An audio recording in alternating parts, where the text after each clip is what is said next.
বাংলাদেশ প্রাকৃতিক দুর্যোগ এবং মনুষ্যসৃষ্ট দুর্যোগ দুই জায়গাতেই অনেক বেশি ভালনারেবল বা অনেক বেশি ঝুঁকিতে রয়েছি আমরা। প্রযুক্তির ব্যবহার দুর্যোগ ব্যবস্থাপনাকে অনেক বেশি সমৃদ্ধ করে। জাতিসংঘ থেকে শুরু করে বেশ কিছু আন্তর্জাতিক সংস্থা আমাদেরকে প্রাকৃতিক দুর্যোগ মোকাবিলায় আমাদেরকে কিন্তু রোল মডেল হিসাবে চিহ্নিত করেছে। একটা বড় ধরনের ভূমিকম্প ফেস করার জন্য বাংলাদেশ মোটেও প্রস্তুত নয়। ভূমিকম্পের সবচেয়ে বেশি ঝুঁকিপূর্ণ শহর হচ্ছে ঢাকা, চট্টগ্রাম এবং সিলেট। তরুণরা সম্পৃক্ত হলেই আমাদের দেশ দুর্যোগ মোকাবেলায় আরও বেশি সক্ষমতা বাড়বে। প্রাকৃতিক দুর্যোগ ও ত্রাণ ব্যবস্থাপনা বাংলাদেশের জন্য শুধু একটি চ্যালেঞ্জ নয়, এটি একটি স্থায়ী বাস্তবতা।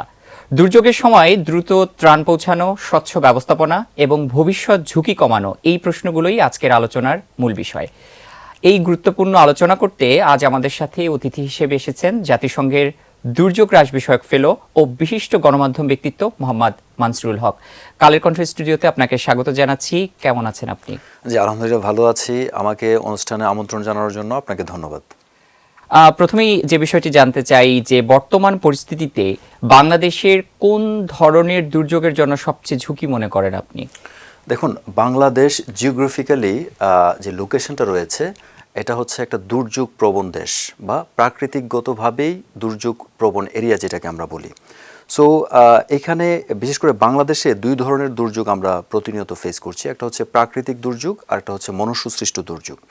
তো আপনি যদি প্রাকৃতিক দুর্যোগের কথা আমাকে জিজ্ঞাসা করেন যে বাংলাদেশ কোনটাতে সবচেয়ে বেশি ভালনারেবল, তাহলে আমি বলবো যে ঘূর্ণিঝড়, বন্যা এগুলি হচ্ছে উল্লেখযোগ্য। পাশাপাশি খুবই সাইলেন্ট বাট খুবই ঝুঁকিপূর্ণ একটা দুর্যোগ রয়েছে যেটাকে আমরা ভূমিকম্প বলছি।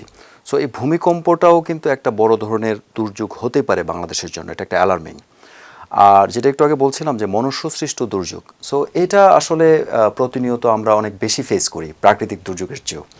যেমন ধরুন রাজনৈতিকভাবে আমরা অনেক অস্থিরভাবে রয়েছি, অস্থিরতা রয়েছে, রাজনৈতিক অস্থিরতা যেটাকে বলি, সামাজিক অস্থিরতা রয়েছে, যার ফলে আমরা প্রায়শই দেখি যে অগ্নিকাণ্ড, বিভিন্ন ধরনের সন্ত্রাস, খুন, এগুলিও কিন্তু আমরা মনুষ্যসৃষ্ট দুর্যোগ বলতে পারি। সো এই জায়গাগুলো দিয়ে আসলে আমি যদি মোটা দাগে বলি যে বাংলাদেশ প্রাকৃতিক দুর্যোগ এবং মনুষ্যসৃষ্ট দুর্যোগ দুই জায়গাতেই অনেক বেশি ভালনারেবল বা অনেক বেশি ঝুঁকিতে রয়েছি আমরা। দুর্যোগের বিষয় যখনই আসে প্রায়শই আমরা সক্ষমতা নিয়ে প্রশ্ন তুলি। আবার এই প্রসঙ্গে যদি, যেহেতু আপনি দুর্যোগ ব্যবস্থাপনা নিয়ে দীর্ঘদিন যাবৎ কাজ করছেন দেশে বিদেশে, তো এই প্রসঙ্গে যদি একটু জানতে চাই যে আমাদের আসলে সক্ষমতাটা কতটুকু এবং দুর্বলতার জায়গাটা কোথায় দেখেন? দেখুন, বাংলাদেশের সক্ষমতাটা আমি অনেক বেশি বলবো, কারণ আপনারা নিশ্চয়ই জানেন যে আন্তর্জাতিকভাবে জাতিসংঘ থেকে শুরু করে বেশ কিছু আন্তর্জাতিক সংস্থা আমাদেরকে প্রাকৃতিক দুর্যোগ মোকাবিলায় আমাদেরকে কিন্তু রোল মডেল হিসাবে চিহ্নিত করেছে এবং আমরা বেশ কিছু পুরস্কারও পেয়েছি এই প্রাকৃতিক দুর্যোগ মোকাবেলার যে ব্যবস্থাপনা ওইটার জন্য। আর এই জায়গাটা থেকে আমাদের যে দুর্যোগ ব্যবস্থাপনা আইন রয়েছে এবং কাঠামোগতভাবে আপনারা জানেন যে দুর্যোগ ব্যবস্থাপনা ও ত্রাণ মন্ত্রণালয় নামে যে মন্ত্রণালয়টি রয়েছে, এটা কিন্তু একটা বিশেষায়িত মন্ত্রণালয়। পৃথিবীর অনেক দেশেই কিন্তু এই ধরনের মন্ত্রণালয় নেই, যে দুর্যোগ ব্যবস্থাপনা বিষয়ক মন্ত্রণালয়। তো এই জায়গাটা থেকে বাংলাদেশ দুর্যোগ ব্যবস্থাপনায় অনেক বেশি কনস্ট্রাকটিভ এবং অনেক বেশি সুন্দর ব্যবস্থাপনায় দুর্যোগ মোকাবিলা করি আমরা।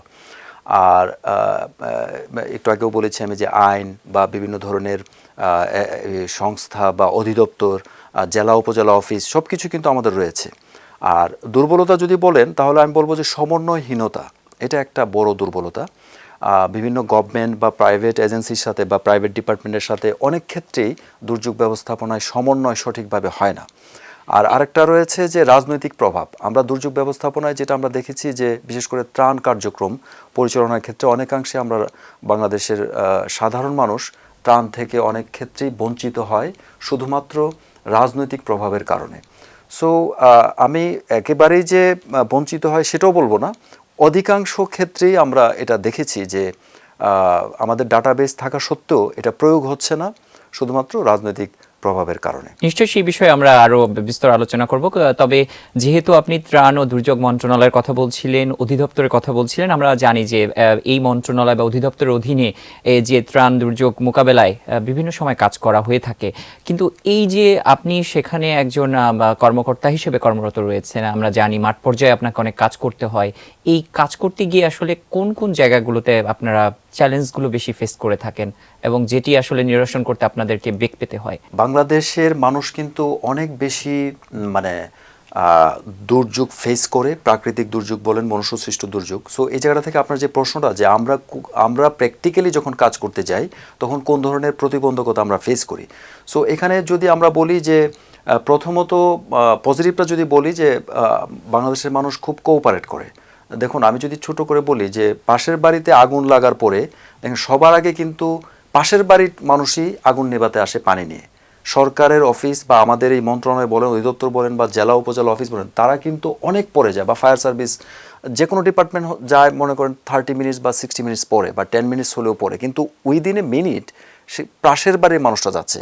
সো এই জায়গাটা হচ্ছে আমি মনে করি বাংলাদেশের জন্য একটা পজিটিভ সাইড দুর্যোগ ব্যবস্থাপনার ক্ষেত্রে। আর আমাদের জন্য যে প্রতিবন্ধকতাটা সেটা হচ্ছে যে দৃশ্যত আমরা তেমন কোনো প্রতিবন্ধকতা ফেস করি না। আমরা সব জায়গায় খুব সাপোর্ট পাই, সব জায়গায় খুব কোঅপারেশন পাই। মাঝে মধ্যে দেখা যায় যে ওই যে একটু আগে যেটা বললাম যে রাজনৈতিক অস্থিরতা বা রাজনৈতিক প্রভাবের কারণে আমরা অনেক সময় সঠিক মানুষকে কোনো সুবিধা বা দুর্যোগ ব্যবস্থাপনার আওতায় যে ত্রাণ কার্যক্রম বা পুনর্বাসন কার্যক্রম, এগুলিতে আমরা অনেক সময় সঠিক জাজমেন্টটা করতে পারি না প্রভাবের কারণে। বলতে চাচ্ছিলেন যে রাজনৈতিক সমন্বয়হীনতা রয়েছে, যেটি আপনাদেরকে মাঠ পর্যায়ে গিয়ে ফেস করতে হয়। যারা মাজরুল হক, আমরা সে বিষয়ে অবশ্যই আলোচনা করব, কিন্তু আমরা প্রায়শই দুর্যোগ সংক্রান্ত বিষয় বা দুর্যোগের প্রসঙ্গ আসলেই আমরা ঘূর্ণিঝড়, জলোচ্ছ্বাস অথবা যে খরা, বন্যা, এই সমস্ত বিষয়গুলো বেশি আলোচনা হয়ে থাকে। কিন্তু ভূমিকম্প তো ইদানিং আজকাল বলবো যে আমাদের এই অঞ্চল থেকে শুরু করে সারা বিশ্বব্যাপী একটা আতঙ্কের জায়গা। তো সেইখানে ভূমিকম্প নিয়ে আমাদের অনেক সময় দেখা যায় উদাসীনতা। এটিকে আপনি কিভাবে মূল্যায়ন করবেন? হ্যাঁ, আপনি সঠিক বলেছেন। ভূমিকম্প যে দুর্যোগটা রয়েছে, এটাতে আসলে বাংলাদেশের মানুষ তথা সরকার বা টোটাল ব্যবস্থাপনায় অনেকাংশেই উদাসীনতা রয়েছে, এটা আমি আপনার সাথে একমত। এবং যদি আমি মোটা দাগে বলি, একটা বড় ধরনের ভূমিকম্প ফেস করার জন্য বাংলাদেশ মোটেও প্রস্তুত নয়, বাংলাদেশ সরকারও প্রস্তুত নয়।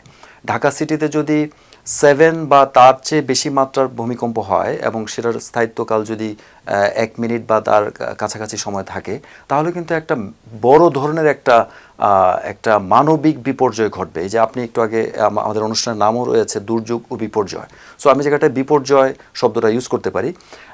এবং সেই জায়গাটা থেকে ভূমিকম্প হচ্ছে সবচেয়ে বেশি নীরব এবং খুব কম হয়ে থাকে এবং সবচেয়ে বেশি কঠোর, গভীর, মানে কঠোর, এটাকে কি বলবো, মানে ভয়াবহ একটা ক্ষণস্থায়ী একটা সময়ের ভিতরে একটা ধ্বংসযজ্ঞ চালিয়ে চলে যায়। আপনি ভয়াবহ ধ্বংসযজ্ঞ হবে, রাইট? সো এই জায়গাটা থেকে ভূমিকম্পকে আরো বেশি অ্যাড্রেস করা উচিত এবং আরো বেশি এটা ভূমিকম্প পরবর্তী কার্যক্রম, ত্রাণ কার্যক্রম, উদ্ধার কার্যক্রম, রেস্কিউ কার্যক্রম, এগুলিকে আরো বেশি ত্বরান্বিত করা উচিত, প্রস্তুতি নিয়ে রাখা উচিত আগে থেকেই। সো সরকারের যেমন প্রস্তুতি থাকা উচিত, পাশাপাশি সাধারণ মানুষেরও প্রস্তুতি থাকতে হবে। সো সাধারণ মানুষ কিভাবে প্রস্তুতি নেবে? যেমন ধরুন আপনি একটা ভবনে থাকেন, আপনাকে আগে এনশিওর হতে হবে যে এই ভবনটা বিল্ডিং কোড মেনে ভবনটা তৈরি করা হয়েছে কিনা, অথবা আপনি ভবনের মালিক হয়ে থাকলে এটাকে এনশিওর করতে হবে যে বিল্ডিং কোড মেনে করা হয়েছে কিনা। সো আবার ভবন তৈরি করার আগেও আপনাকে এনশিওর করতে হবে যে বিল্ডিং কোড মেনে ইঞ্জিনিয়াররা ভবনটা করছে কিনা। সো এগুলি কিন্তু প্রায়শই আমরা দেখছি ঢাকা শহরের অধিকাংশ বিল্ডিং সেটা মেনে করা হয়নি। সো এই জায়গা থেকে অনেক বেশি পরিমাণ রিস্কে রয়েছে আমরা, বিশেষ করে নগরে যারা আমরা বসবাস করছি। এই যে আপনি বিপর্যয়ের কথা বলছিলেন, যে ভূমিকম্প হলে আমাদের যে এই সক্ষমতাহীনতা বা আমরা পুরোপুরি সক্ষমতার জায়গা থেকে, যেহেতু আপনি ত্রাণ ও দুর্যোগ মন্ত্রণালয়ের একটা দায়িত্বশীল জায়গায় কাজ করছেন, সক্ষমতা আমাদের কতটুকু রয়েছে যে এই ধরনের মাত্রার যদি একটা ভূমিকম্প ঘটে সেক্ষেত্রে উদ্ধার তৎপরতা সহ বা আনুষঙ্গিক যে কার্যক্রমগুলো থাকে, সেক্ষেত্রে বড় বড় শহরগুলোর সক্ষমতা সম্বন্ধে আমাদের দর্শকদের যদি কিছু বলতেন। দেখুন, ভূমিকম্পের সবচেয়ে বেশি ঝুঁকিপূর্ণ শহর হচ্ছে ঢাকা, চট্টগ্রাম এবং সিলেট। তো এই তিনটা সিটিতে যদি আপনি আমাকে বলেন যে সক্ষমতা কতটুকু, তাহলে আমি একদম ক্লিয়ার কাট বলবো যে ভূমিকম্পের ক্ষেত্রে এবং সেটা যদি 7 বা তার চেয়ে কম বেশি হয় এবং এটা যদি একটা নির্দিষ্ট সময় স্থায়ী থাকে, তাহলে যে পরিমাণ ধ্বংসযোগ্য হবে, যে পরিমাণ ক্ষয়ক্ষতি হবে ভূমিকম্প পরবর্তী, সেইভাবে আমাদের সক্ষমতার যথেষ্ট ঘাটতি রয়েছে, এটা বাড়াতে হবে সরকারকে। সো এবং শুধু সরকার না, সাধারণ মানুষ বা প্রাইভেট অর্গানাইজেশন যারা রয়েছে তাদেরও অনেক ভূমিকা রয়েছে। আচ্ছা, এই প্রসঙ্গে তো একটা কথা নিশ্চয়ই আমরা জানতেই পারি বা আমাদের জানার ইচ্ছা রয়েছে, সেটি হচ্ছে যে আর্লি যে একটা রেসপন্স করা, আর্লি ওয়ার্নিং যেটাকে বলে, পূর্ব সতর্কতা, এবং পরবর্তীতে যে রেসপন্সের বিষয়টি থাকে, এটি আসলে কতটুকু জরুরি এই ক্ষেত্রে? দেখুন, অনেক দুর্যোগ বা অনেক হ্যাজার্ডেরই আর্লি ওয়ার্নিং থাকে, অনেক একটা সময় পাওয়া যায়। যেমন বন্যার কথা যদি বলেন, একটা নির্দিষ্ট সময় আমরা আগে জানতে পারি যে বন্যা আসছে, বা আপনি যদি ঘূর্ণিঝড়ের কথা বলেন, সেটাও আমরা একটা নির্দিষ্ট সময় আগে জানতে পারি। কিন্তু ভূমিকম্পের জন্য আসলে আর্লি ওয়ার্নিংটা ওইভাবে ডেভেলপ হয়নি, বা এটা প্রাকৃতিকগতভাবে এটা জানা হয়তো বা এইভাবে সম্ভব না। যদিও জাপান বা উন্নত দেশগুলো 30 মিনিটস আগে পর্যন্ত ওয়ার্ন করতে পারে, এটা আমরা দেখেছি, কিন্তু এটা সবসময় কাজ করে না। সো বাংলাদেশের পার্সপেক্টিভে আসলে আর্লি ওয়ার্নিংটা আগে থেকে পাওয়া খুব একটা, ওই মেকানিজমটা এখনও ডেভেলপ হয়নি, এবং এটা আদৌ ভবিষ্যতে কখন হবে সেটা আমরা জানি না। তবে ভূমিকম্পের জন্য সবচেয়ে বড় যে জিনিসটা, সেটা হচ্ছে প্রস্তুতি। আপনাকে প্রস্তুত থাকতে হবে যে আপনি ব্যক্তিগতভাবে নিজেকে কিভাবে সিকিউর করবেন, কিভাবে আপনি সেফ জায়গায় যাবেন ভূমিকম্প চলাকালীন এবং ভূমিকম্প পরবর্তী সময়ে। সো এই মেজারমেন্টটা যদি আপনি নিজে এবং আপনার পরিবার জেনে থাকেন, তাহলে কিন্তু আপনার এই ভূমিকম্পের সময় নিজেকে সেভ করা খুব বেশি উপকার দেবে। এই যে আপনি বললেন যে প্রস্তুতি সম্বন্ধে, আমরা জানি যে বন্যা বা অন্যান্য যে প্রাকৃতিক দুর্যোগগুলো রয়েছে, সে সময় নির্দিষ্ট কিছু প্রস্তুতির বিষয় থাকে, এবং সাধারণত সরকারের পক্ষ থেকে বা যারা এই সংশ্লিষ্ট জায়গাগুলোতে দায়িত্বরত রয়েছেন, তারা একটা নির্দেশনা দিয়ে থাকেন। কিন্তু এই ভূমিকম্পের ক্ষেত্রে আসলে প্রস্তুতিটা যদি একটু আমরা আপনার কাছ থেকে জানতে চাই, কি ধরনের প্রস্তুতি? জি, ভূমিকম্পের প্রস্তুতি বলতে আমি দুই ভাগে ভাগ করতে পারি। একটা হচ্ছে অনেক আগে থেকে প্রস্তুতি, যেমন আপনি যে বিল্ডিংটাতে থাকেন, ওই বিল্ডিংটা নির্মাণ করার সময় আপনাকে বিল্ডিং কোড মেনে রাস্তার পাশে, মানে বিল্ডিংয়ের সামনে রাস্তা কতটুকু থাকা দরকার, খালি জায়গা কতটুকু থাকা দরকার, এটা আপনাকে এনশিওর করতে হবে ভবনের মালিক হিসাবে। আপনি যদি ভাড়াটিয়া হন, তাহলে আপনাকে এনশিওর হতে হবে যে এই ভবনটা যে আমি ভাড়া থাকবো, সেই ভবনটাতে আমি ভাড়া নিব যে ভবনটা ভূমিকম্প সিকিউরড বা বিল্ডিং কোড মেনে করা হয়েছে কিনা, সেটা যদি আপনি মালিককে জিজ্ঞাসা করেন যে আমি আপনার ভবনটা ভাড়া থাকবো, আমাকে এনশিওর করতে হবে যে, বা আমাকে কাগজ দেখাতে হবে যে আপনি ভবন নির্মাণের সময় আপনি বিল্ডিং কোড মেনে ভবনটি করেছেন, কারণ এটা আপনার লাইফের ব্যাপার, আপনার পরিবারের লাইফের বিষয়। সো ওই জায়গাটা যদি আপনি প্রশ্ন করেন, তাহলে এই প্র্যাকটিসটা ডেভেলপ করবে, এবং যারা ভবন তৈরি করবে তারাও ভবন তৈরি করার সময় অ্যাওয়্যার হবে যে আমাকে ভবনের বিল্ডিং কোড যদি আমি না মেনে করি, তাহলে আমি ভাড়াটিয়া পাবো না, কারণ ভাড়াটিয়া আমাকে এই ধরনের কোশ্চেন করতে পারে। এবং এটা হচ্ছে এক ধরনের। আরেকটা হচ্ছে যখন আপনি বলতে চাচ্ছেন যে সামাজিক সচেতনতাটা বৃদ্ধি। এক্স্যাক্টলি সামাজিক সচেতনতাটা অনেক বেশি ইম্পর্টেন্ট, এবং এখানে সরকারকেও এনশিওর করতে হবে যে আইনটা যে রয়েছে, ভবনের এই যে বিল্ডিং কোড না মানলে বা ভবন নির্মাণ করার ক্ষেত্রে, তার ক্ষেত্রে শাস্তি কী ধরনের হবে, শাস্তিটাকে এনশিওর করতে হবে, কার্যকর করতে হবে। এখন যেমন ধরুন, আমরা বিল্ডিং কমপ্লিট করার পরে যদি ঢাকা সিটি কর্পোরেশন অথবা রাজুক বা যারা আইন প্রয়োগকারী সংস্থা যারা রয়েছে, তারা যদি এটা বুঝতে পারে বা তারা যদি ধরতে পারে যে এই ভবনটা বিল্ডিং কোড মেনে করা হয়নি, তাহলে আমি বলবো ইমিডিয়েটলি ঢাকা সিটি কর্পোরেশনের উচিত তার ওই ভবনে বিদ্যুৎ সংযোগ বিচ্ছিন্ন করে দেওয়া উচিত, এবং ওয়াসার পানির লাইন ডিসকানেক্ট করে দেওয়া উচিত। তাহলেই ভবিষ্যতে যারা ভবন তৈরি করবে তাদের বিল্ডিং কোড মানাটা অনেক বেশি প্রয়োজন মনে করবে। আপনি আইন আছে কিন্তু প্রয়োগ নাই, তাহলে কেন মানবে? জি, অবশ্যই সেই জায়গাটা অবশ্যই আমাদের গুরুত্ব দিতে হবে। জনাব মানসুরুল হক, আমরা জানি যে আপনি ত্রাণ ও দুর্যোগ বিষয়, বিশেষ করে জাতিসংঘের দুর্যোগ হ্রাস বিষয়ক ফেলো হিসেবে আপনি দীর্ঘদিন যাবৎ কাজ করেছেন, এবং 30টিরও বেশি দেশে আপনি এটি নিয়ে অভিজ্ঞতা অর্জন করেছেন। আপনি নিশ্চয় জানেন যে আমাদের বাংলাদেশের একটি বড়, বলবো যে একটা সংখ্যাগরিষ্ঠ গোষ্ঠী হচ্ছে তরুণ, এবং এই তরুণদেরকে আসলে আমরা এই দুর্যোগ ঝুঁকি হ্রাস মোকাবেলায় কতটুকু কাজে লাগাতে পারি, যে অভিজ্ঞতা আপনি অর্জন করেছেন, সেটি আসলে আমরা কিভাবে তরুণদের মাঝে ছড়িয়ে দিতে পারি? দেখুন, তরুণরাই কিন্তু বাংলাদেশের বড় বড় অ্যাচিভমেন্টগুলা নিয়ে এসেছে, এবং তরুণদের দ্বারাই সব কিছু সম্ভব। বিশেষ করে দুর্যোগ ঝুঁকি হ্রাসে তরুণদের ভূমিকা অনেক বেশি। আপনি যদি ভলেন্টিয়ারের কথা বলেন, আমাদের ঘূর্ণিঝড় মোকাবেলায় ভলেন্টিয়ার রয়েছে, ভূমিকম্প মোকাবেলায় ভলেন্টিয়ার রয়েছে। এখানে কিন্তু মানে আমাদের ম্যাক্সিমামই হচ্ছে তরুণ, হ্যাঁ, তরুণ স্বেচ্ছাসেবী, রাইট। সো এই জায়গাটাতে তরুণরা যদি এই কার্যক্রমে আরও বেশি অংশগ্রহণ করে, আরও বেশি তাদের কার্যক্রমের সাথে সম্পৃক্ত হয়, তাহলে আমি বলবো যে এটা তাদের দেশের জন্য কিছু করা একটা নৈতিক দায়িত্ব যেমন পালন হয়, ঠিক তার নিজের পরিবারকে সেভ করা বা তার সমাজ বা তার দেশ বা সবাইকে সেভ করা, এটা কিন্তু একটা তার একটা মানবীয় দায়িত্ব বলবো আমি। সো এই জায়গা থেকে তরুণদেরকে আরও বেশি ট্রেন্ড হতে হবে, আরও বেশি ইনভলভ হতে হবে, এবং আমি সবাইকে ইনভাইট করব দুর্যোগ ব্যবস্থাপনা ও ত্রাণ মন্ত্রণালয় বা দুর্যোগ ব্যবস্থাপনা অধিদপ্তরে বেশ কিছু প্রোগ্রাম রয়েছে তরুণদেরকে নিয়ে, ট্রেনিং, অ্যাওয়ারনেস ডেভেলপমেন্ট, এগুলিতে আরও বেশি সম্পৃক্ত হওয়ার জন্য। এবং তরুণরা সম্পৃক্ত হলেই আমাদের দেশ দুর্যোগ মোকাবেলায় আরও বেশি সক্ষমতা বাড়বে, আরও বেশি সফলতা পাবে। সো তরুণদের ভূমিকা অনেক বেশি এখানে।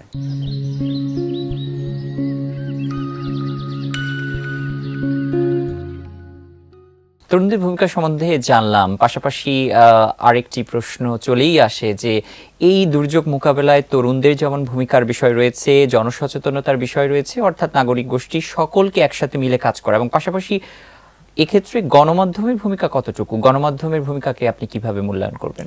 দেখুন, সমাজের যে কোনো জিনিস যদি সুন্দরভাবে উপস্থাপন করতে হয় এবং তার ভুল ত্রুটিগুলো ধরে সংশোধন করে যদি সঠিকভাবে সাধারণ মানুষকে উপস্থাপন করতে পারে যেই মাধ্যমটি, সেটা হচ্ছে গণমাধ্যম।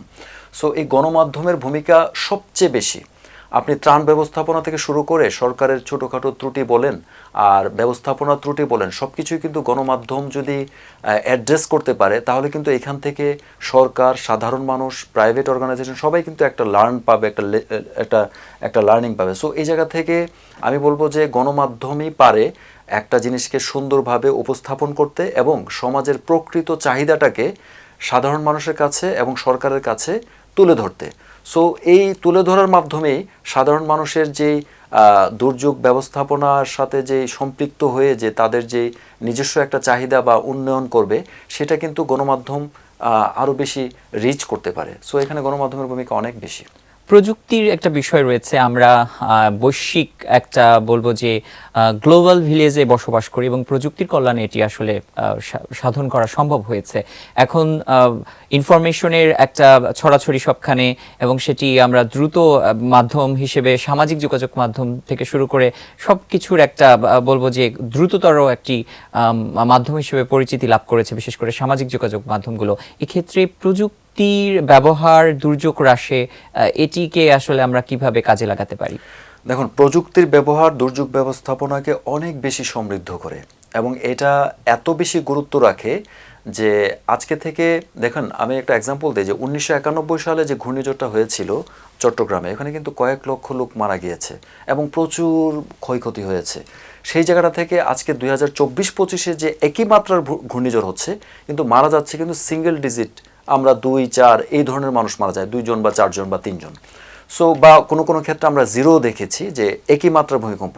সে এই যে মানে 1991 থেকে 2025 যদি বলি বা 26 বলি, 26 তো শুরু হয়েছে, তো এই জায়গাটা থেকে এই যে একটা চেঞ্জ, মানে লক্ষ থেকে সিঙ্গেল ডিজিট, 5 ডিজিট থেকে সিঙ্গেল ডিজিট, এইটার একটা বড় একটা এফেক্ট বা পজিটিভ ভাইব হচ্ছে প্রযুক্তি।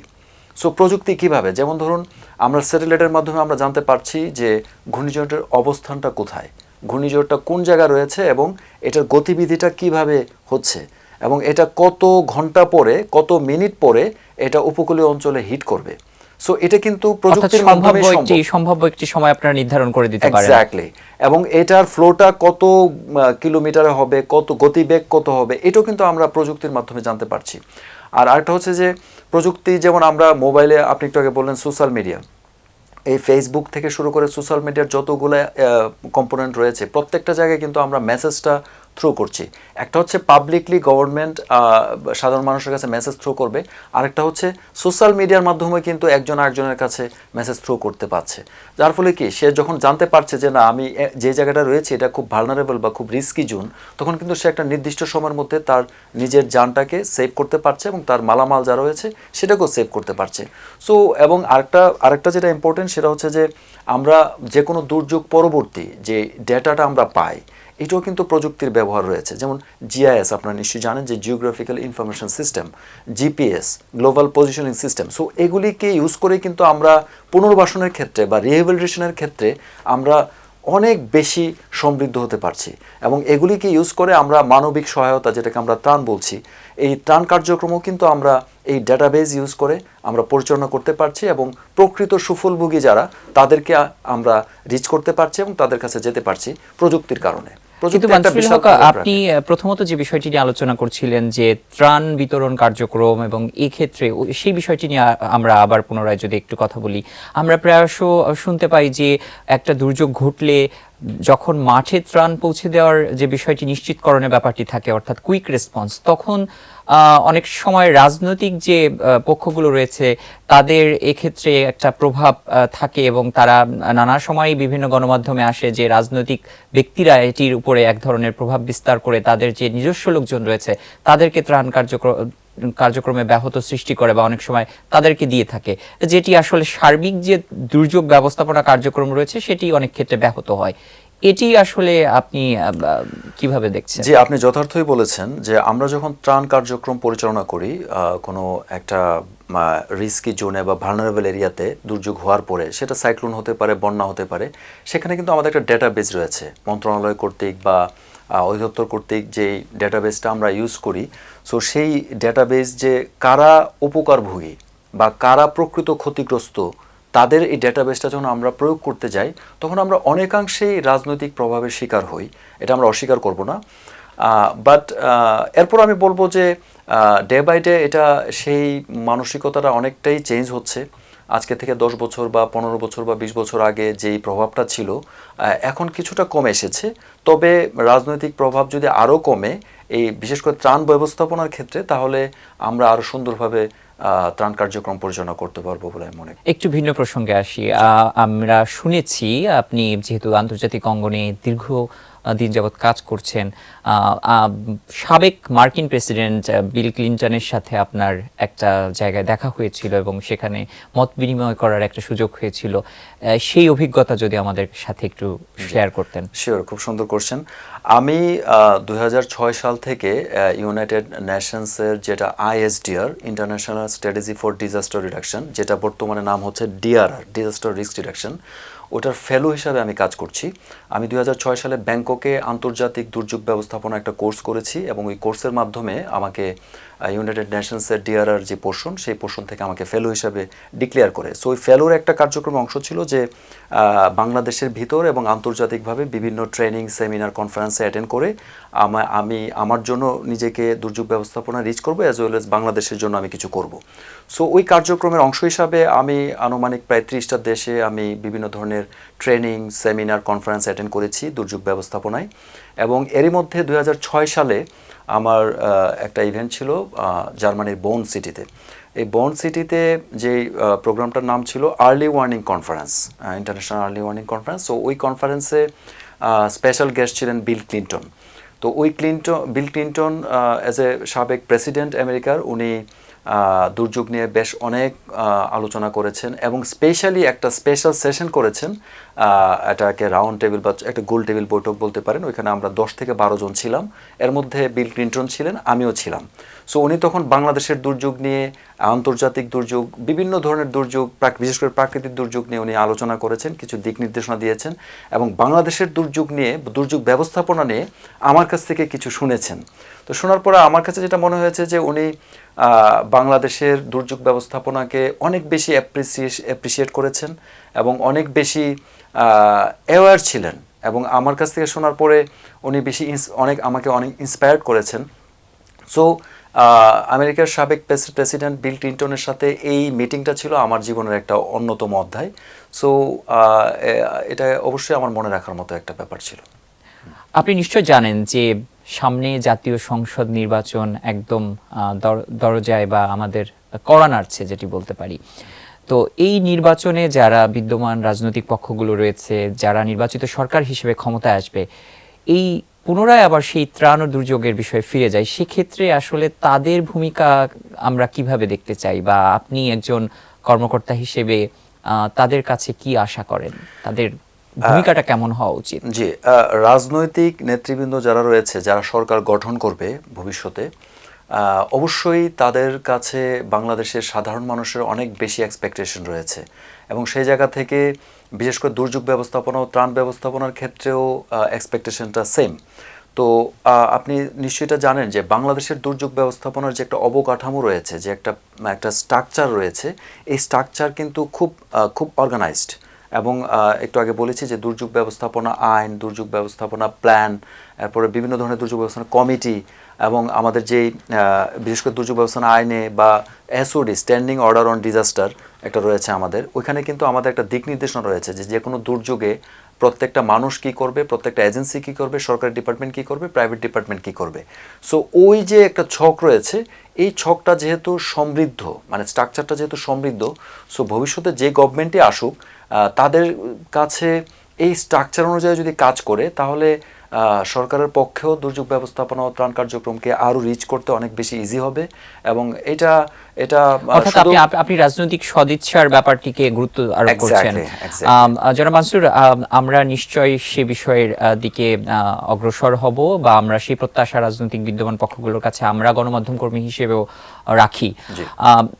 যদি সম্প্রতি আমরা দেখছিলাম যে ভূমিকম্প নিয়ে একটা আতঙ্ক, আবার পুনরায় সেই ভূমিকম্পের কথাই যদি ফিরি, যে চারপাশে ঢাকাবাসী থেকে শুরু করে সারা দেশে একটা আতঙ্ক, এবং সম্প্রতি আপনি জানেন যে কয়েকটি ভূমিকম্প সংঘটিত হয়েছে, যেটি আসলে জনমনে একটা আতঙ্ক তৈরি করেছে। এবং বিশেষ করে এই সময়ে, নির্বাচনকালীন সময়ে, যখন সরকার, জনগণ, এমনকি রাজনৈতিক পক্ষগুলো মাঠে প্রচারণায় ব্যস্ত, এই মুহূর্তে যদি কোনো ধরনের দুর্যোগ সংগঠিত হয়, তাহলে আসলে আমাদের করণীয়টা কি, বা আমাদের আসলে সেই জায়গাটা মোকাবেলার কোনো সক্ষমতা আপনি দেখেন কিনা? না, অবশ্যই। আমি একটু আগে বলেছি যে বাংলাদেশ দুর্যোগ ব্যবস্থাপনার ক্ষেত্রে অনেক বেশি স্ট্রাকচার্ড এবং অনেক বেশি অর্গানাইজড, এবং কারণ আমাদের এই যে স্ট্যান্ডিং অর্ডার অন ডিজাস্টার রয়েছে, দুর্যোগ ব্যবস্থাপনা আইন রয়েছে, দুর্যোগ ব্যবস্থাপনা প্ল্যান রয়েছে, মিনিস্ট্রি রয়েছে, অধিদপ্তর রয়েছে, জেলা উপজেলা অফিস রয়েছে। সো এই যে একটা স্ট্রাকচার, এই স্ট্রাকচারের ক্ষেত্রে এই মুহূর্তে বা নির্বাচনের আগে যদি কোনো বড় ধরনের হ্যাজার্ড বা ডিজাস্টার হয়, সেই ক্ষেত্রে অনেক বেশি ব্যাগ পেতে হবে না, কারণ বাংলাদেশ সরকার অনেক বেশি সমৃদ্ধ এবং অনেক বেশি ওয়েল অর্গানাইজড।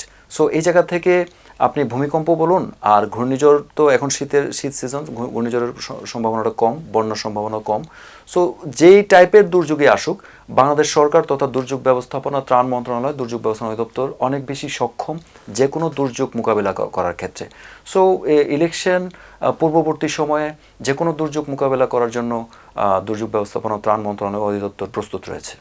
আমরা আলোচনার একদম শেষ পর্যায়ে চলে এসেছি। যেহেতু নির্বাচন সংক্রান্ত বিষয়ে আমরা কথা বলছিলাম, জনাব মানসুর, আমরা নির্বাচন সংক্রান্ত বিষয়ে আলোচনা করছিলাম। আপনি নিশ্চয়ই জানেন যে 12ই ফেব্রুয়ারি সম্ভাব্য যে নির্বাচনের যে তারিখটি নির্ধারণ করা হয়েছে, এবং সেই নির্বাচনের মধ্য দিয়ে একটি নির্বাচিত সরকার আসবে, এবং যারা আমরা প্রত্যাশা রাখি যে জনগণের যে প্রত্যাশার জায়গাটি রয়েছে, ত্রাণ ও দুর্যোগ ঝুঁকি হ্রাস বিষয়ে কাজ করবে। এবং এই নির্বাচন সংক্রান্ত বিষয়ে যদি বলি, যে সরকারের বিভিন্ন পক্ষ থেকে, এমনকি বিভিন্ন রাজনৈতিক দলের পক্ষ থেকে হ্যাঁ না ভোটের একটা প্রচারণা চলছে। তো আপনি যেহেতু ত্রাণ ও দুর্যোগ মন্ত্রণালয়ের অধীনে কর্মরত, এ বিষয়ে আসলে আপনার অভিমত কি এই হ্যাঁ না ভোট সংক্রান্ত ব্যাপারে? দেখুন, প্রথমত হচ্ছে এটা গণভোট। আপনি হ্যাঁ বা না বলছেন, এটা হচ্ছে ভোটের একটা অংশ। তো এই গণভোটে সাধারণ মানুষ অংশগ্রহণ করা হচ্ছে, তার একটা অধিকার, এটা রাজনৈতিক অধিকার বলেন বা গণতান্ত্রিক অধিকার, যেটাই বলেন, সেটা হচ্ছে অধিকার। সো গণভোটে একজন মানুষ কিসে ভোট দিবে, সে হাতে দিবে না নাতে দিবে, এটা সম্পূর্ণই তার ব্যক্তিগত ইচ্ছে। হ্যাঁ, বাংলাদেশ সরকারের পক্ষ থেকে তথা দুর্যোগ ব্যবস্থাপনা ও ত্রাণ মন্ত্রণালয়ের পক্ষ থেকে গণভোটের ব্যাপারে প্রচারণা চালানো হচ্ছে, এটা সেন্ট্রাল গভর্নমেন্টের একটা নির্দেশনা। সো এই গণভোটে সাধারণ মানুষ যদি মনে করে যে হ্যাঁতে ভোট দিলে তার অধিকার বাংলাদেশের রাজনৈতিক এবং সামাজিক পার্সপেক্টিভে হ্যাঁতে ভোট দেওয়াটা উচিত, তাহলে অবশ্যই তাকে হ্যাঁতে ভোট দেওয়া উচিত। সো এই জায়গাটা থেকে আমি বলবো যে বাংলাদেশ সরকার ডেফিনেটলি চাইবে, যেহেতু বর্তমান সরকার জুলাই সনদ বাস্তবায়নের পক্ষে কাজ করছে, সো যেহেতু হ্যাঁতে ভোট দিলে জুলাই সনদকে কিছুটা ইন্ডিকেট করে, সো স্বাভাবিকভাবেই সরকারের পক্ষ থেকে হ্যাঁতে ভোট দেওয়ার জন্য প্রচার প্রচারণা চালাবে। এটা আমি কোনো দোষের মনে করি না, এটা সরকারের রাইট রয়েছে যে সরকারের কার্যক্রমগুলোকে এস্টাবলিশ করার জন্য এই কার্যক্রম চালাতে পারে। সো এই জায়গা থেকে দুর্যোগ ব্যবস্থাপনা ও ত্রাণ মন্ত্রণালয় যেহেতু সরকারের একটা অংশ, সো সেই জায়গা থেকে দুর্যোগ ব্যবস্থাপনা ও ত্রাণ মন্ত্রণালয় তথা দুর্যোগ ব্যবস্থাপনা অধিদপ্তরও গণভোটের পক্ষে প্রচারণা চালাচ্ছে এবং গণভোটে যাতে সাধারণ মানুষ মানে পজিটিভ কিছু পায় এবং সাধারণ মানুষ যাতে ইলেকশন পরবর্তী যে সরকার আসবে সেই সরকার দ্বারা ভালো কিছু পায়, এই জিনিসটা সিকিউর করার জন্য আসলে এই প্রচারণা। আমরাও সেই জনগণের উপরেই শেষ পর্যন্ত আমরা আসলে সেটি ছেড়ে দিতে চাই। জনগণই ভালো মন্দ হ্যাঁ অথবা না সব কিছুরই সমাধান জনগণই করে নেবে এবং সেই প্রত্যাশাই আমরাও রাখি গণমাধ্যম কর্মী হিসেবে। অসংখ্য ধন্যবাদ মানসুরুল হক আপনার মূল্যবান সময় দেওয়ার জন্য এবং এই সমৃদ্ধ আলোচনায় আমরা আসলে ত্রাণ দুর্যোগ এবং দুর্যোগের যে ঝুঁকিগুলো রয়েছে এবং সেটি হ্রাস করার যে দিকগুলো সেটি নিয়ে নানাবিধ আলোচনা করলাম।